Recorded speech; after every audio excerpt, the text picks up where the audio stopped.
நடந்து முடிந்த தேர்தல் முடிவு ஜனநாயகத்தின் தீர்ப்பல்ல, பணநாயகத்தின்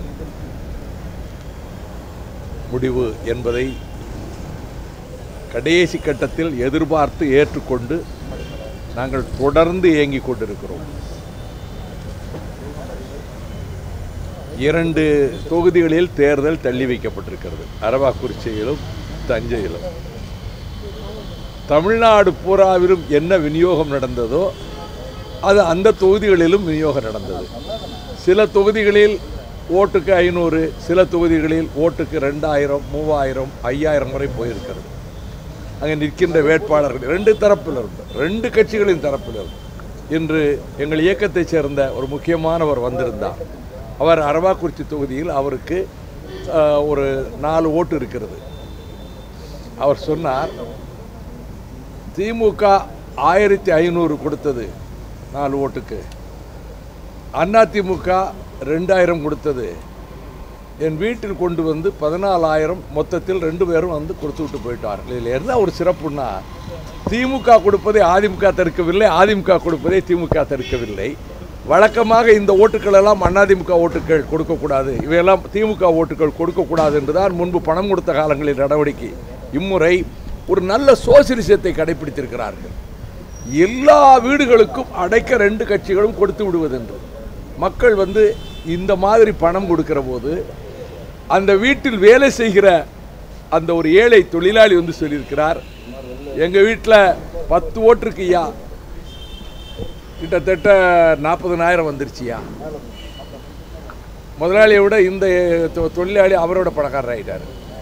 இதுதான் தமிழ்நாடு பூராவிலும். கலைஞருடைய தொகுதியில் ஓட்டுக்கு 1000 ரூபாய் கொடுக்கப்பட்டது திமுக தரப்பில். குளத்தூர் தொகுதியில் திமுக தரப்பில் ஓட்டுக்கு 1000 ரூபாய் கொடுக்கப்பட்டது.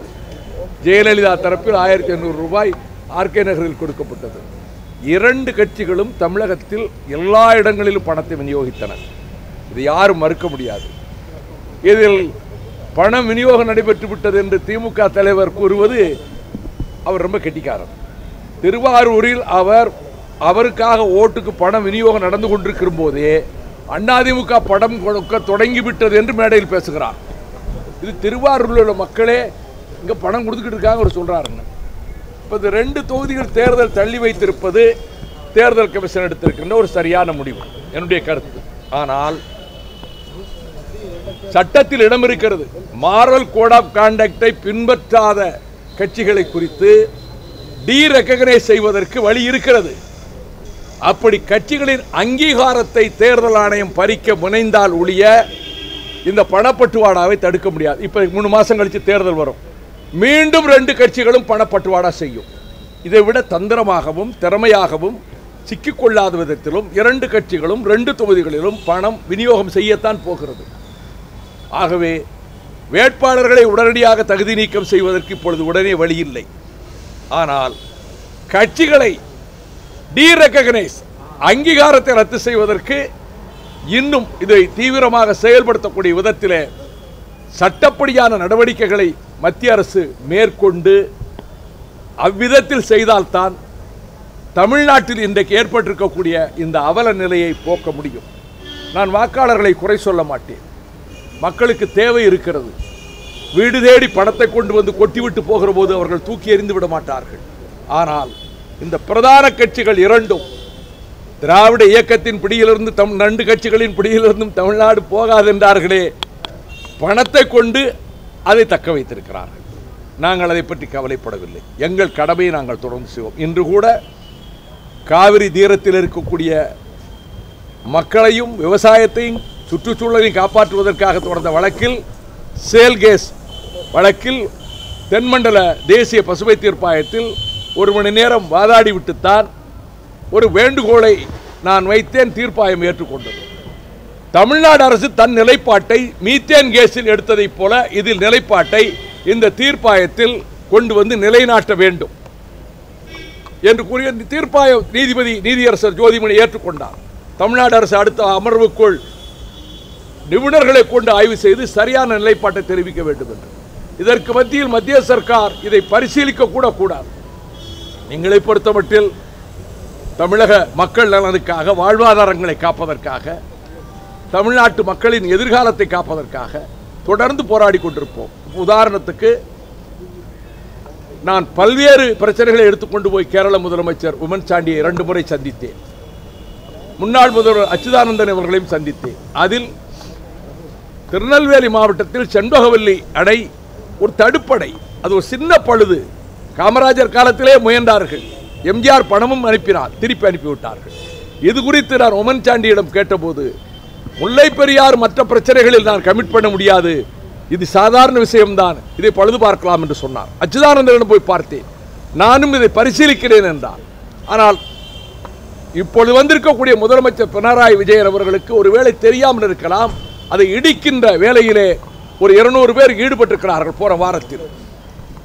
இது நியாயமான கோரிக்கை என்று கேரள அரசு ஏற்றுக்கொண்டு செய்து கொடுப்பதாக 2 முறை 2004 2005 பிப்ரவரியில் சந்தித்த போதும் அப்பொழுது உம்மன் சாண்டி சொன்னார். இப்பொழுது கடந்த வருடம் அவரையும் சந்தித்து விட்டு 1 வாரம் கழித்து அச்சுதானந்தன் அவர்களையும் சந்தித்த போது இருவருமே இது நியாயமான கோரிக்கை தான் என்று சொன்னார்கள். ஆனால் முல்லை பெரியார் பிரச்சனையில் நான் ஏன் எந்த கருத்தும் சொல்லவில்லை என்றால், பினராயி விஜயன் அவர்கள் மிக நிதானமாக சிந்தித்து, அவர் மீது எனக்கு அளவற்ற மரியாதை உண்டு, எனக்கு நல்ல பழக்கம். அவர் ஒரு கருத்தை சொன்னவுடன் கேரளத்தில் காங்கிரஸ் கட்சி எகிரி குதிக்கிறது, அவரை தாக்குகிறது. சட்டசட்டத்தில் போடப்பட்ட முடிவு என்ன ஆயிற்று என்று தாக்குகிறார்கள். இனி அவருக்கு மார்க்சிஸ்ட் கட்சியில் கூட ஒரு சில பிரச்சனை வரலாம். ஆனால் இரு மாநிலங்களின் நல்லுறவை கருதியும் ஒரு நியாயத்தை கருதியும் ஒரு கருத்தை சொன்னவுடன் நம் தமிழ்நாட்டிலிருந்து அவருக்கு வாழ்த்து சொல்வதோ நன்றி சொல்வதோ அவருக்கு இக்கட்டான தர்ம சங்கடத்தை ஏற்படுத்தி, இதற்காக பல ஆண்டுகள் நாம் கடுமையாக மோதி இருக்கிற காரணத்தினால், அப்படி என்றால் தம்முடைய முதலமைச்சர் தமிழ்நாட்டை ஆதரித்து விட்டாரா என்று அவர் மீது எதிர்ப்பு பிரச்சாரத்தை காங்கிரஸ் செய்வதற்கு வழிவகுக்கும். அதனால் தான் நான் இது பற்றி 10 ஆண்டுகளுக்கு மேல் போராடியவன் வாயே திறக்கவில்லை. பினராயி விஜயனுக்கு வாழ்த்து சொல்வது நன்றி சொல்வது அவருக்கு கஷ்டத்தை கொடுப்பதற்காக, அவருக்கு ஒரு நிர்பந்தத்தை கொடுப்பதற்காக, இதை நான் செய்ய தயாராக இல்லை. இது மிக நிதானமாக அணுக வேண்டிய பிரச்சனை. அவர் ஒரு முதலாக ஒரு கிருஷ்ணய்யர் இருந்தபோது என்ன முடிவுக்கு அவர் ஒரு அமைச்சராக இருக்கிற போது எப்படி இரு மாநிலங்களுக்கு இடையிலே உறவு வேண்டும் என்று விரும்பினாரோ, அந்த உறவை விரும்புகிற விதத்தில் பினராயி விஜயன் செயல்படுகிற போது நம் தமிழ்நாட்டில் இருந்தவருக்கு பாராட்டும் நன்றியும் போவது அவர் மீது எதிர்ப்பை காங்கிரஸ் ஊக்குவிப்பதற்கு, கம்யூனிஸ்டுகள் மத்தியிலேயே ஒரு கருத்து வேறுபாடு ஏற்படுத்துவதற்கு பயன்படும் என்பதனால் நான் இது பற்றி எந்த கருத்தும் கூறவில்லை. நாங்கள் மாவட்ட செயலாளர் கூட்டத்தை நாங்கள் நாளைக்கு நடத்துகிறோம். எல்லா மாவட்டங்களிலும் மிக உறுதியாகவும் 2011 நான் தேர்தலில் போட்டியிடவில்லை என்று நாங்கள் முடிவெடுத்த போது எங்கள் தோழர்கள் கொஞ்சம் மனச்சங்கடப்பட்டார்கள், உண்மைதான், சோர்வடைந்தார்கள். ஆனால் இந்த தேர்தல் களத்தில் கோடானு கோடி பண வெள்ளம் தான் இந்த தேர்தலை முடிவு செய்திருக்கிறது என்பதிலே எங்கள் தோழர்கள் குமரி முதல் இந்த திருத்தணி வரையிலே எல்லா இடங்களிலும் மாவட்ட செயலாளர் முதல் கிளை செயலாளர் வரை சாதாரண தொண்டன் வரை மிக உறுதியாகவும் முன்னை விட அதிக வேகமாகவும் இருக்கிறார்கள் என்பதுதான் எங்களுக்கு ஏற்பட்டிருக்கக்கூடிய மிகுந்த மகிழ்ச்சி. ஆகவே நாளை மாவட்ட செயலாளர் கூட்டம் இருப்பதனால் நாங்கள் உயர்நிலைக்குழு கூட்டத்தை நாங்கள் இப்பொழுது கூட்டியிருக்கிறோம். அண்ணா நூற்றாண்டு நூலகம் என்பது அரசியலுக்கு அப்பாற்பட்டது. அது அறிவுலக மேதை அண்ணாவின் பெயரால் துலங்குவது. அந்த நூலகத்தை உருவாக்கியவர்கள் தமிழர்கள். எனவே அதில் அரசியல் இல்லை. அந்த நூலகத்தை வளப்படுத்தவும் புதிய அரசு முயற்சி மேற்கொள்ள வேண்டும் என்பதை